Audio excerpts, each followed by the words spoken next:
doing some work in the neighborhood. Ever since the hurricane, we've had such an issue with internet. I'm not sure why. I think I know why, but anyway, are you still able to hear me on the Zoom? I think the Zoom feed stayed good, but our live stream feed just went away. So the big idea in the course is how to become a millionaire by age 50. So you probably, hopefully, I hope you have some goals for this semester. I hope that you have a reason to take Introduction to Personal Finance, this course. I hope you have some things you want to learn. And I've been reading your comments on YouTube, and it looks like you do have some goals, but I haven't heard from very many of you. But I just wanted you to know that when I started teaching this course, it became important to me to put together and design a course that was really going to make a difference for the students who went through the course. And so for me to do that, I had to have a very clear goal in mind.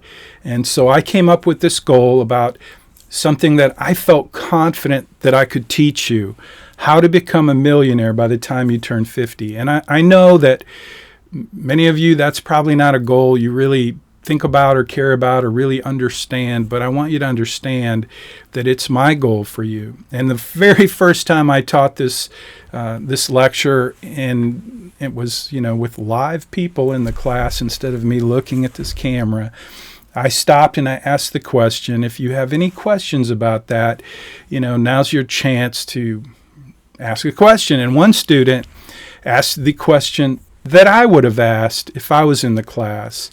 And the question was, well, Professor Munchbach, you're saying you're going to teach us how to become a millionaire by the time we turn 50, and I'm just wondering, did you do that? And so that was a great question. That is the question I would be asking if I was sitting where you're sitting, listening to some guy talk about what he wants to teach you this semester. I would want to know, have you done that? And the answer is yes. And that's why I feel very confident that I can teach you how to do that. And it's really not as big a goal as it may sound like. And so I just wanted you to know that teaching this course is one of the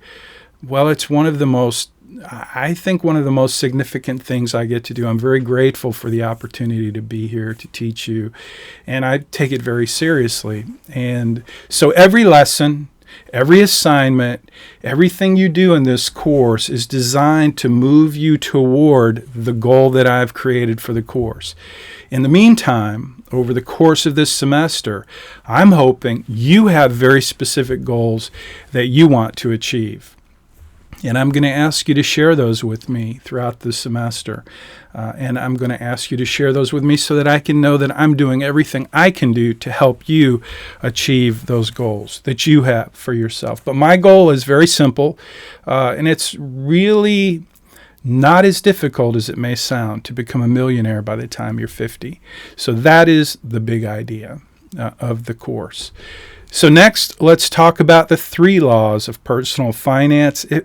Over the course of the semester, I'm hoping that you commit to learn the 3 laws of personal finance. When you jump into Money Study Group, you will have a little video. It's very short, but it tells a story about 2 young people who took different paths in their financial life and how it worked out for them. And it highlights and unpacks these 3 laws of personal finance. So along the road this semester, I'm going to ask you to share with me what are those 3 laws of personal finance. And I could tell you what they are right now, but I'm going to move right along and try to leave you with a little teaser to hope that you'll take the initiative to go and watch that video in Money Study Group and make a note of the 3 laws of personal finance. Create yourself a little cheat sheet throughout the semester. If you're not, it's crazy. When I went to college, I was proud. I paid for my own college, and I was happy to graduate with I think I graduated with a 2.85 GPA. I was a solid C student, and I was okay with that because I worked full time. I got married. I had a child during college, it was very difficult. College was very difficult, and taking care of my family, providing for my family, was number one to me. Working and making money, college was secondary for me. I wanted to finish college, but getting an A in a course wasn't that big a deal to me. I mean, I got a few A's, but not very many A's. But I know most of you have your heart set on getting an A. And so I hope that you can do that this semester. And I want to do everything I can do to help you do that. So start a cheat sheet. Put the 3 laws of personal finance on your cheat sheet so that when you walk away from this course, you have some good notes that you remember that tickle your brain to put into practice the things that I'm going to teach you this semester. And the 3 laws of personal finance are critical. If you can't put them into practice in your life, nothing you learn this semester will be valuable. But if you can, and if you do, I promise you, the 3 laws of personal finance will be life-changing for you. And I mean that in terms of all the ways that managing money with wisdom and a good plan makes a huge difference in your life. And if you don't believe me by now that that's true, then you haven't known enough people in your life who've done money management the wrong way versus a better way. I want to teach you a better way. So next, let's talk about what is a financial plan. This is Introduction to Personal Finance, and I want to teach you what is a financial plan. Most people, everybody I talk to, just about everybody I've ever talked to about a financial plan, they have a different idea, a different definition of what is a financial plan. So I want you to start thinking about that, and I want you to come up with what you think is a good definition of a financial plan. Some of you have already posted that in on YouTube in the comments, and I appreciate that. So keep doing that.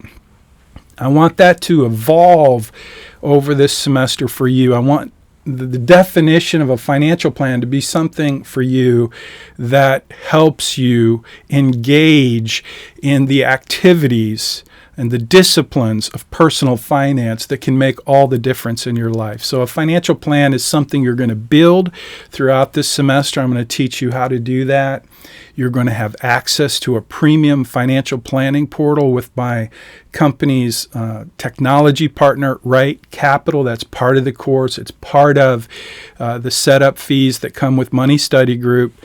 So that's all part of what you get in this course. And you're going to create a comprehensive financial plan. And I'm going to teach you how to do that. But I want to ask you to think about what is the definition of a financial plan. So I mentioned what you get when you sign up for Money Study Group, and I want to just kind of spend a minute and let you know that when COVID hit, that was when we were all teaching in the classroom. Those were the awesome days that are kind of gone. When COVID hit, we were all professors were asked to teach online, and so we did that. And at that point, I was not at all ready to do an online course. But I spent a lot of time, I spent a lot of money, and a lot of energy trying to figure out what is the best way to do this, not knowing how long we were going to be stuck teaching online. So I did that, and I found, and I did a lot of research, I found a platform called Thinkific. This is not an ad. I do not get any affiliate fees from Thinkific, but I have been their customer since, they weren't the first platform I used, but when I discovered how easy it was and how good it was and how collaborative and engaging Thinkific was, I knew that it was the right platform for this course. So it's not cheap. I pay for that, and I ask you to share the cost of that, and I appreciate you doing that. But I promise you'll get way more than your money's worth this semester. But part of Thinkific, that online course portal that you'll be logged into, allows me to share things with you that are private, and you get to share things with me and with the cohort that don't get shared out there on the internet. So it's a platform, Thinkific. If you want to know more about it, you can go check it out.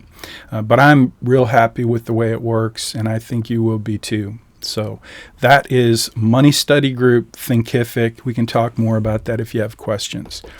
Okay, so next is I wanted you to see these links. These are, again, I think you'll find these in your syllabus if you jump into Canvas, but I wanted to just highlight them. So each semester we create a new playlist for that specific cohort. So we've done that for fall of 2024. If you want to find this video and every video that we produce throughout the course for you, specific to this semester, you'll go to uhplaylist.com, and that's a playlist with these videos. So if you're watching this now on Facebook or LinkedIn or Twitter or even YouTube, and you're not sure where to go to find this video and future videos, just I made it easy.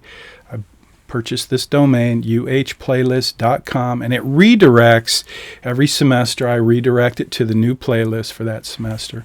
Next is uhzoom.com. I hope that link works. I'm going to ask you guys, by the way, I'm assuming you clicked on the link in Canvas to get to the Zoom meeting. If you're here in the Zoom room, if you could just confirm how you got this link.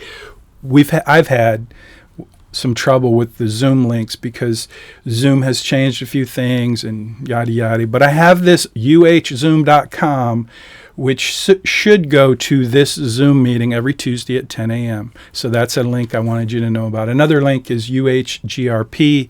That's our YouTube, our GroupMe link. We'll talk about GroupMe in a minute. But those are just some links that are special for you for each semester, and I wanted to mention those.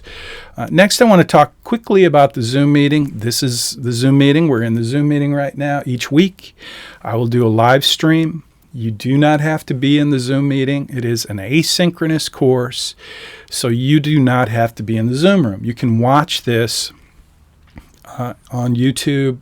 It's live streaming to Facebook if you like Facebook. I like LinkedIn, so I've stream it to LinkedIn as well, and also I think X. So my point is, I really appreciate if you show up in the Zoom room if it's convenient for you, but you do not have to. But here's the thing.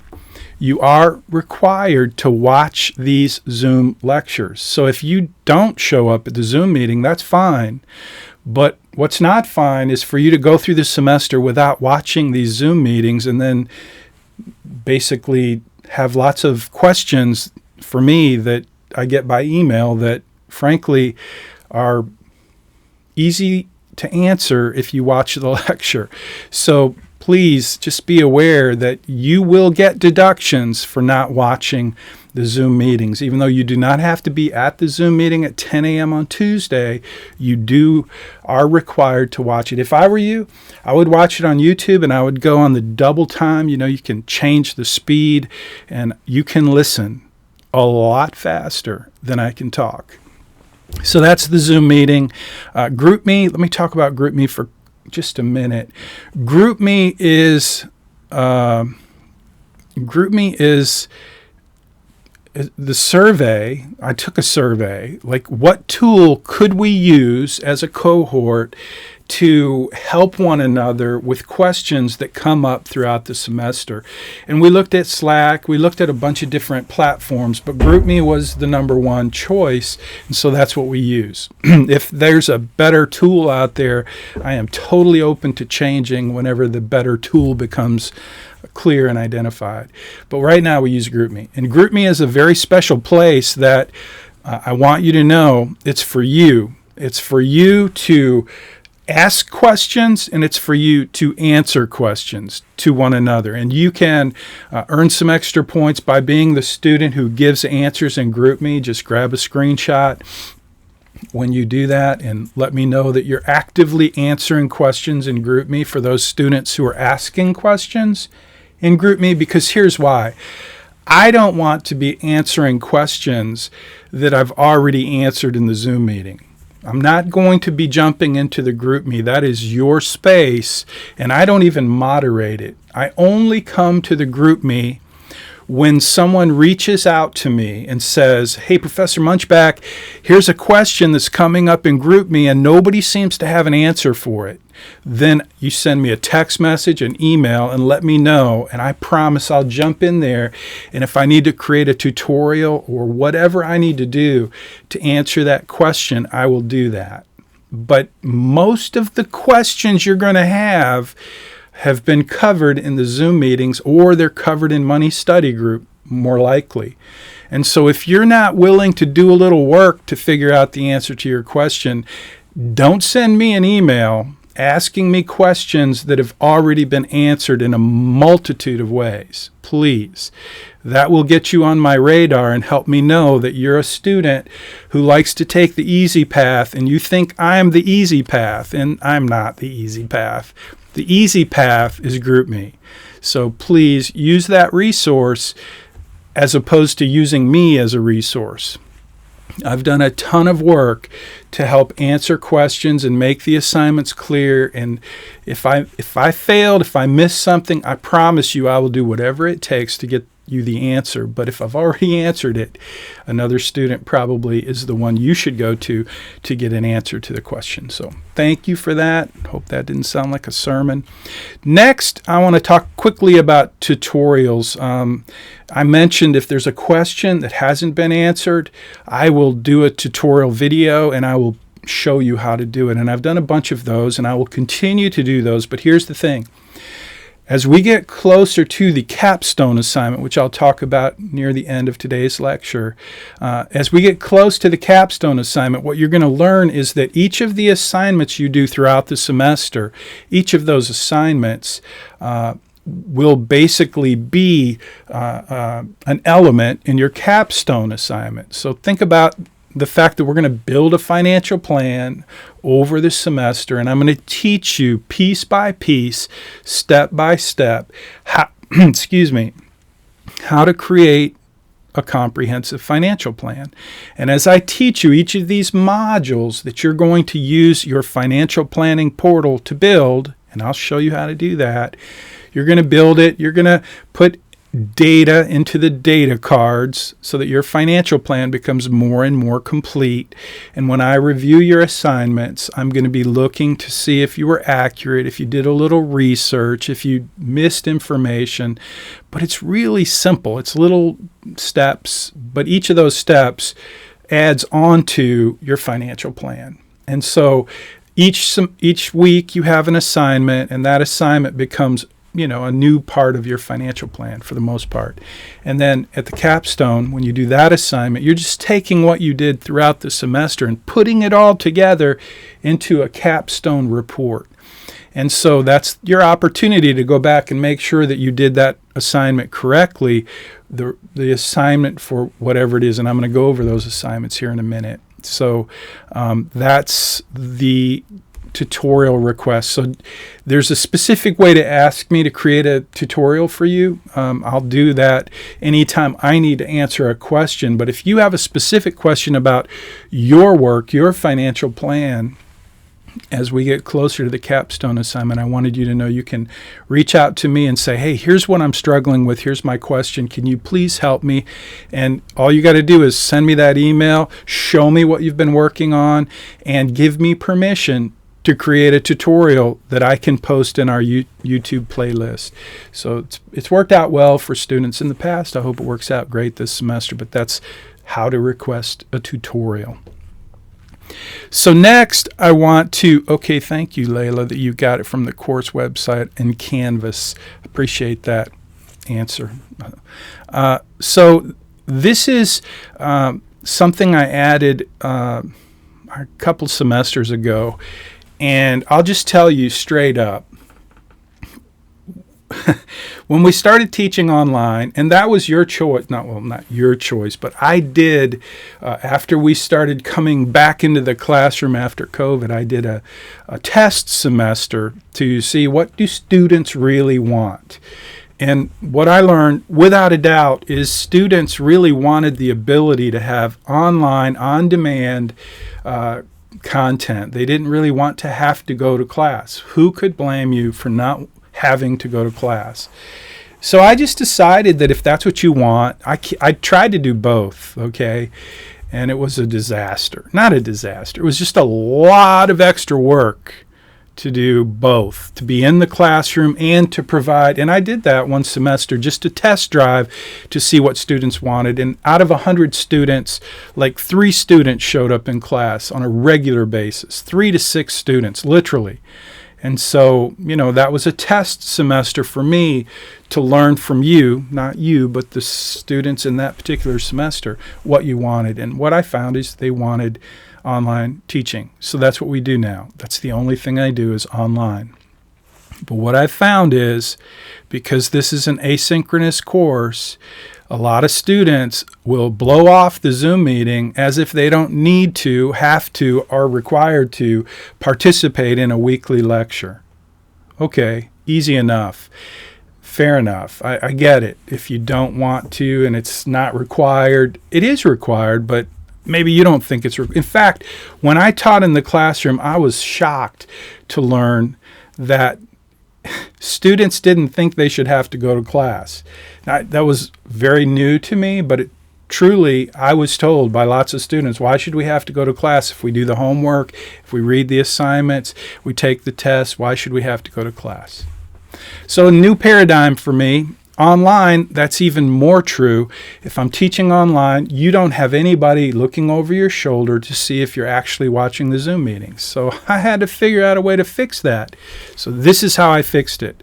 Each week, during the lecture, I'm going to mention what is this week's class collaboration.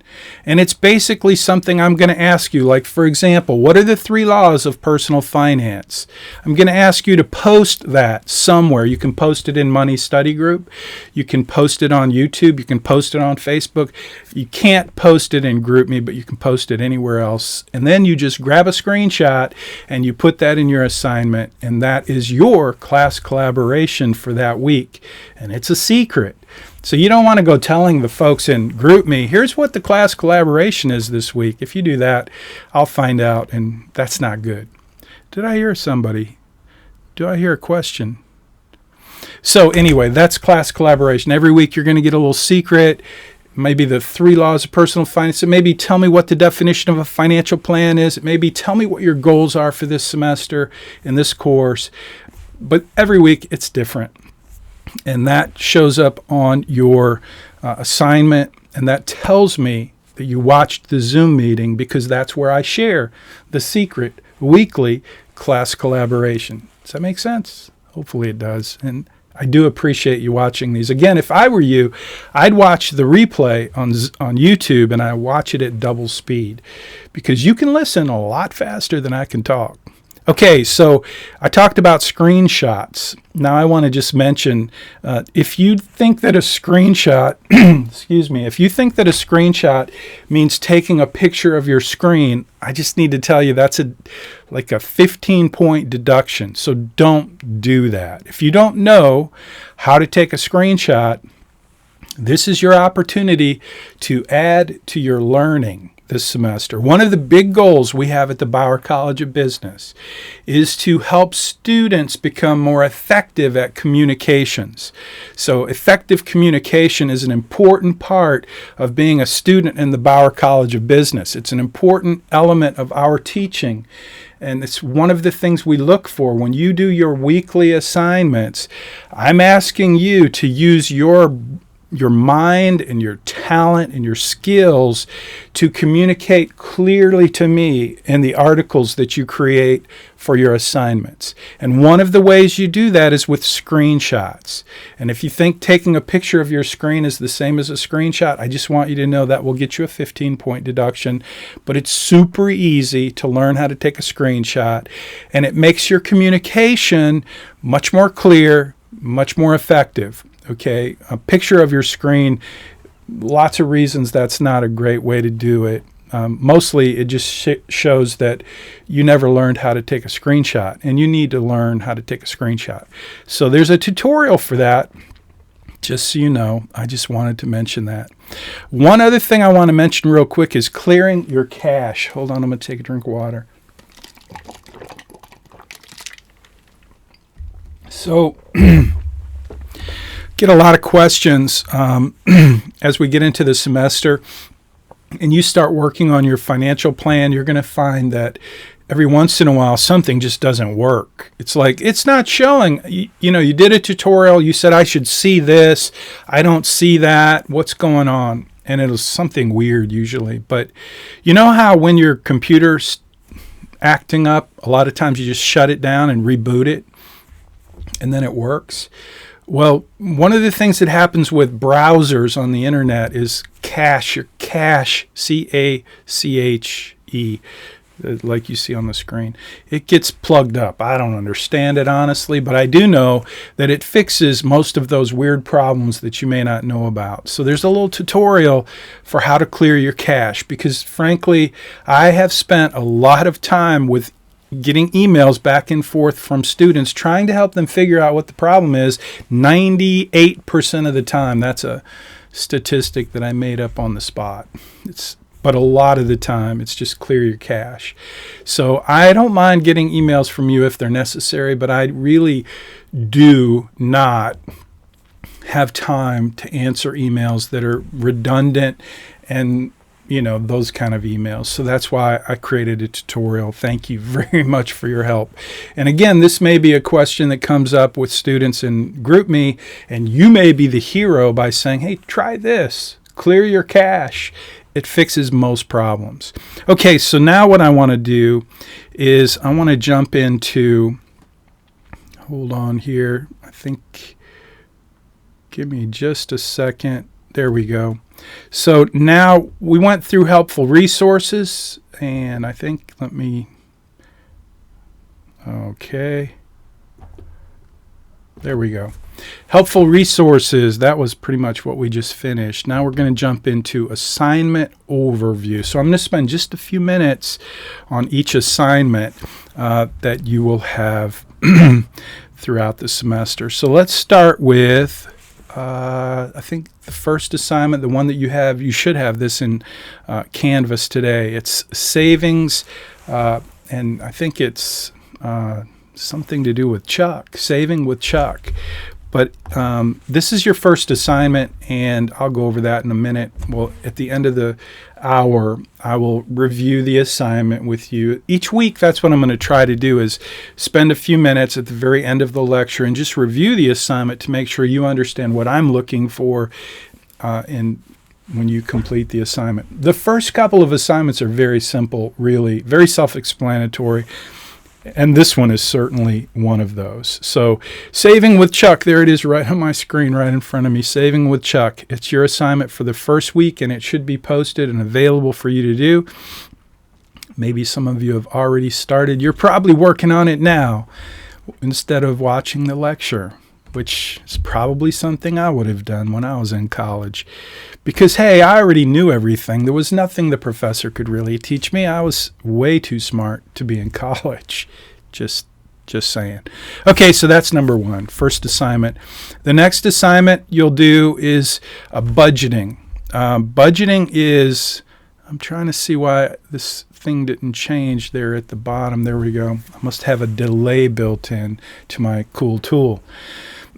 So budgeting is a very important part of personal finance. It is the way that you tell your money what you want it to do for you. It's a really important part of financial planning. And so you'll have an assignment. I'm going to ask you to do a budget, a simple budget. Just show me what a budget looks like for you, and you'll get some instructions for how to do that if you need it. But what I found is a good number of students in this course are accounting students, and when you do this assignment, you'll be like showing off, and I'll be looking at your assignments going, wow, that's way better than any budget I've ever created. So I always look forward to seeing your work if you're an accounting student. And if you're not, if you've never created a budget, don't worry about it. This is just a simple assignment to help you put your foot in the pool and see what it's like to start being accountable for your money. So we'll talk more about that when that assignment comes up, but I just wanted to mention it. Next, I want to talk about your credit report and your FICO score. So this is just an assignment where you are going to take advantage of the free credit report, and you're going to actually do in real life a credit report for yourself. And you're going to get to see what's on a credit report and how that impacts your FICO score. You're going to learn what the difference is. You're going to learn what elements go into a credit report. And mainly, you're going to get to understand and begin to understand why credit and your credit score really matters to you in your financial life. So we'll go over that when that assignment comes up. That's week 3? So that's not very far down the road. One of my favorite assignments this semester, every semester, is what I call the parental interview. Now, this is an interview that you're going to do. Your assignment is going to be to interview someone in your life, someone older than you, not a roommate, not a sister, not a cousin, not a sibling, but a parent, an uncle, a grandparent, an aunt. You can interview anyone older than you, that hopefully in your family, but it's a parental interview, and it's honestly one of my favorite assignments to review and read. And it's a very meaningful experience, and I'll tell you more about that when the time comes. But I just wanted to plant the seed again. This is one of your assignments. So please start now thinking about who is it in your family that you look up to, that you think of as someone who practices certain disciplines when it comes to managing money, that you would like to learn from, that you would like to go to and say, you know what, if I had a mentor in my family, maybe you would be that person, and I would like to learn from you. So I want to ask you some questions. And that person who you choose for this interview should be someone that you do consider, someone with experience managing money who can help you learn from their experience. So the parental interview is pretty important. Next is just consumerism awareness. I don't know if you know this, but you have a huge target on your back. As a college student especially, you are a target for all kinds of scams, especially in the area of credit, loans. And so I want to help you this semester just become aware of how consumerism works, because consumerism is a very, very expensive way to manage money, to buy things you don't need, to impress people you don't know with money you don't even have, using credit. So consumerism, if you haven't noticed, is a huge part of our culture in the United States anyway. And it is something that can really wrap you up in bad habits related to money. So I want you to be aware of how it works and how you can fight it and prevent consumerism from consuming you. So that's an important idea or set of ideas throughout the semester. One of the things you're going to do is an actual assignment where you're going to, I don't want to share too much about this now. I just want to highlight the fact that you're going to do an assignment where you will learn what I learned about credit, and about how it works, and about how you can become buried in debt pretty quick if you're not smart. So there are a couple assignments you're going to do. One of them is the Credit Crush Setup, where I will help you set up your financial plan so that you are prepared to do the actual assignment, which is the Credit Crush Assignment, that's 2 different weeks. So Credit Crush Setup and the Credit Crush Assignment, and then we'll jump into bargaining and negotiating. And this is something that you may think is probably not the most appropriate. You may be wondering, why would you be teaching this in personal finance? But I promise you, you will learn some things that can make a huge difference in your financial life about bargaining and negotiating. So it is, for years and years, I taught this course using Dave Ramsey's content. We don't use Dave Ramsey's content in this particular course anymore because I've written some books. I use my own content, and one of the elements that I always loved about Dave Ramsey's content is when it came to bargaining and negotiating. If you don't know Dave Ramsey, he's He's a piece of work. He's interesting, though. He's a character. And when it came to this, this assignment, the week that we did bargaining and negotiating, I never got tired of watching Dave. I did get tired of watching Dave, but not when it came to bargaining and negotiating, because he was always so fired up. He loves to bargain and negotiate. And so when he would teach that lesson, it was just always interesting and fun. And so we kept it. We kept a remnant of Dave Ramsey, and I promise you, it's a good thing to keep. And I'll teach you about bargaining and negotiating when that comes. One of the things I'm an expert in that's kind of not something I'm proud of, but I have a lot of letters after my name: CPCU, CLU, CHFC, CFP. But most of those letters relate to the insurance industry.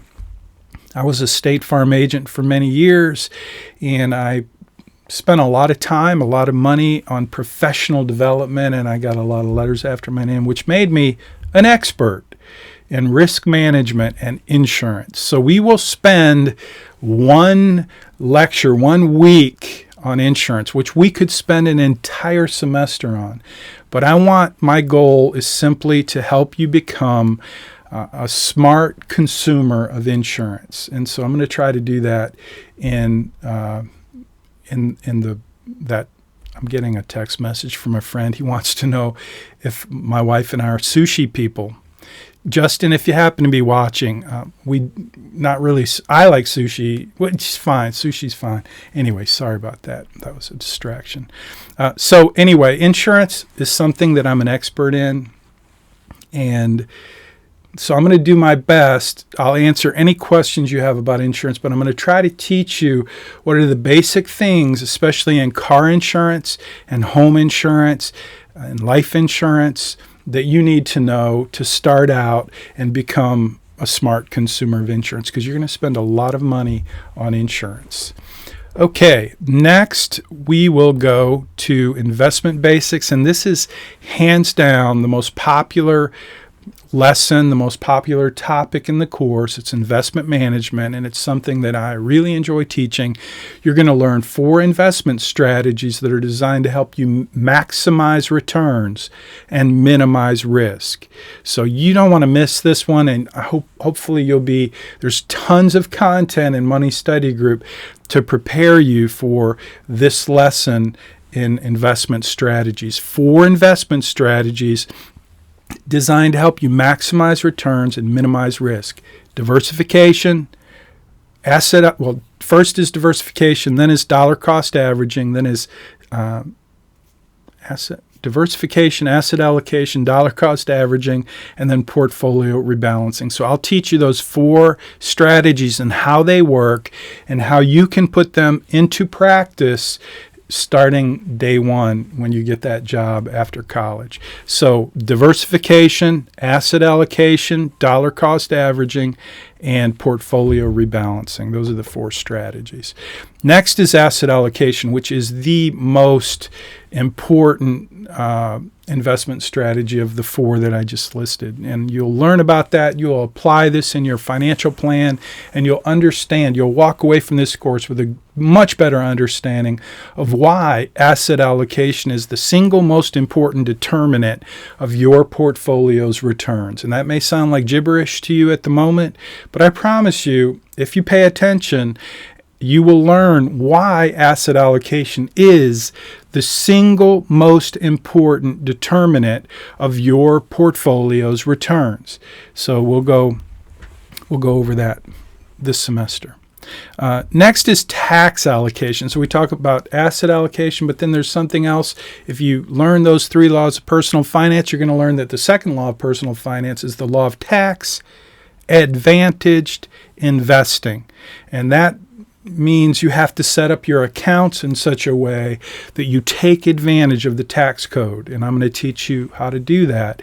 But your plan, by the time you do your capstone, there's an assignment, this assignment where you will be allocating your investment assets into different types of accounts. So you're going to have to learn about the different types of accounts so that you can locate your assets in the right accounts. And I'll show you how to do that in that assignment.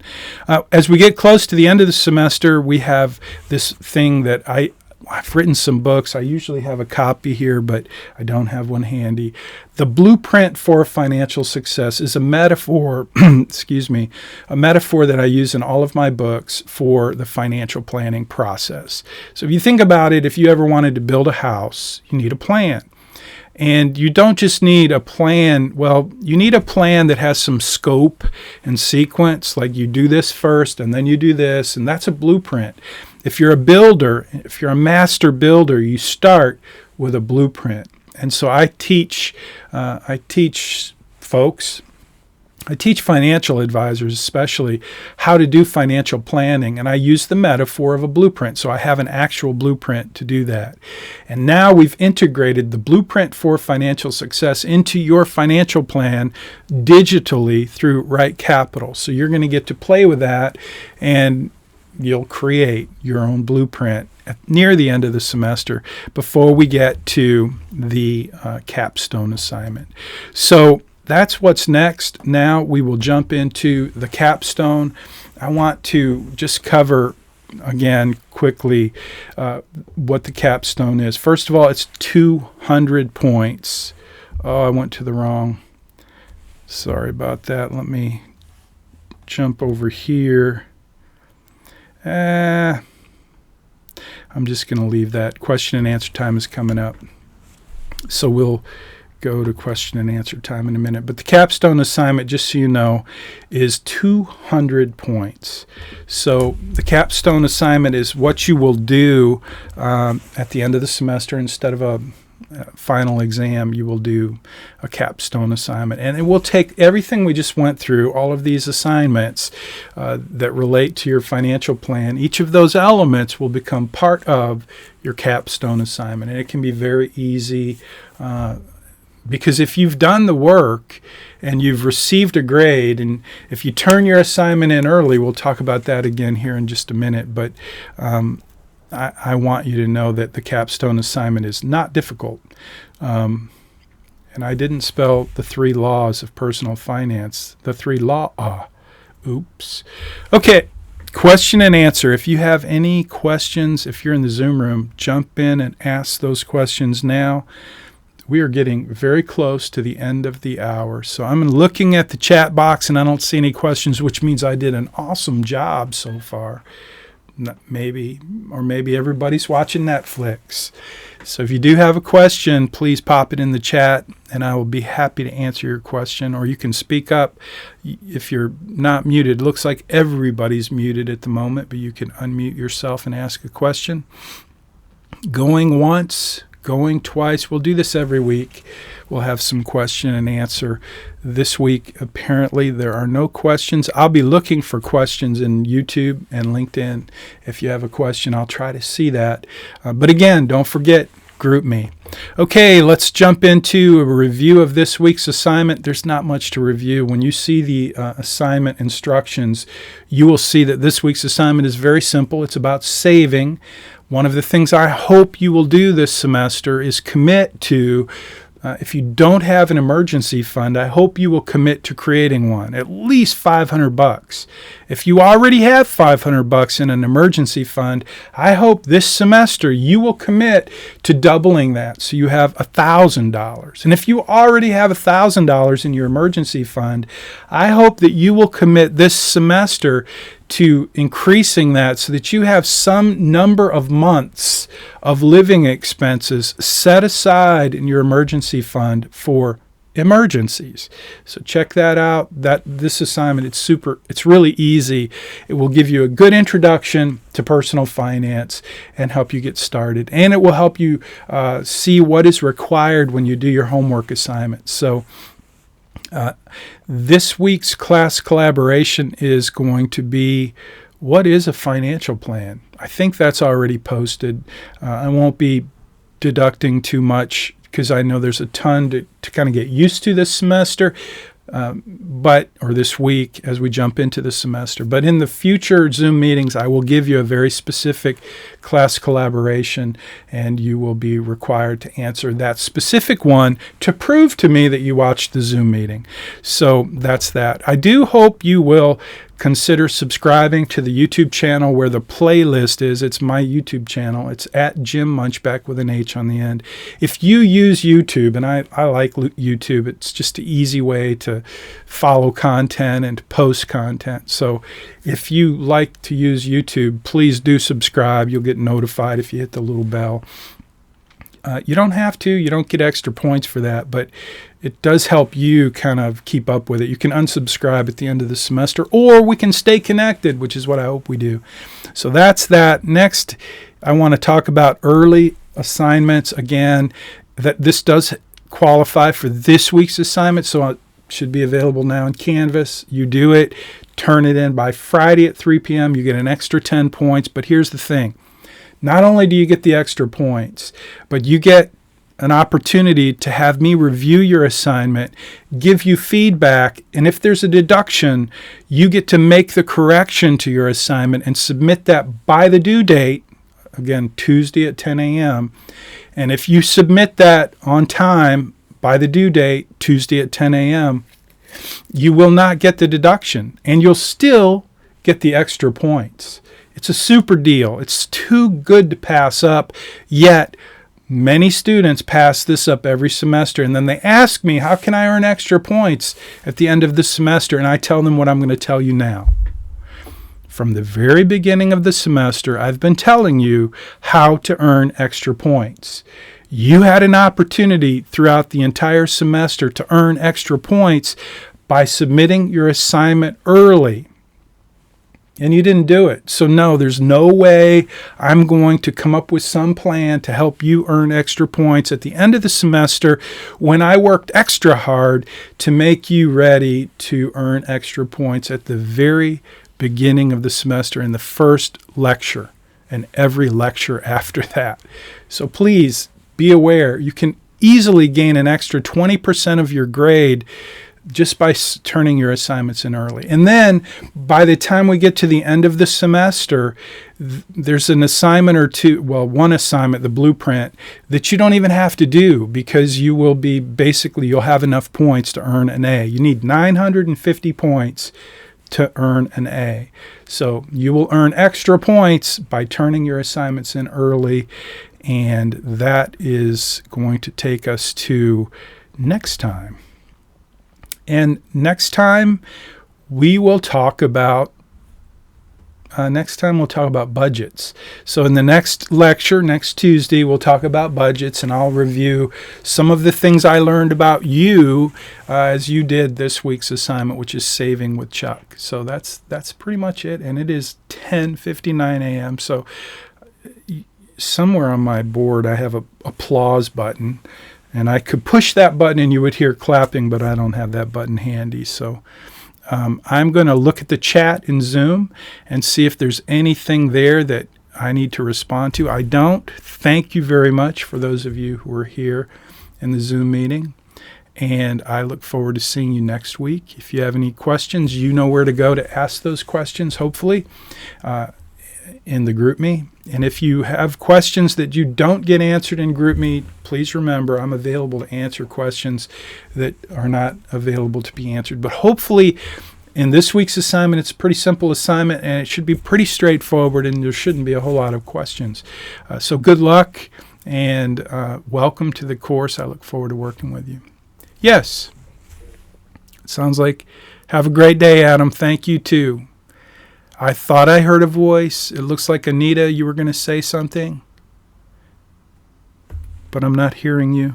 I'm turning up my volume. Hello? Hello? Okay. Looks like Anita muted herself now. So, okay, I'm going to end. Looks like some chatter going on over there. But it doesn't sound like it's for me. So have a good day. I'm going to end the Zoom meeting. That's recording stopped. Recording stopped. Now I'm going to go over here and finish my live stream. And now if you're watching this live stream on YouTube, I guess on anywhere. Probably we had multiple live streams because we lost the stream for some reason. So I'm going to upload this video to YouTube so that it's clean, uncut, all in one piece. So give me a minute to do that, and I will do that. I'll see you next week. Thanks for watching.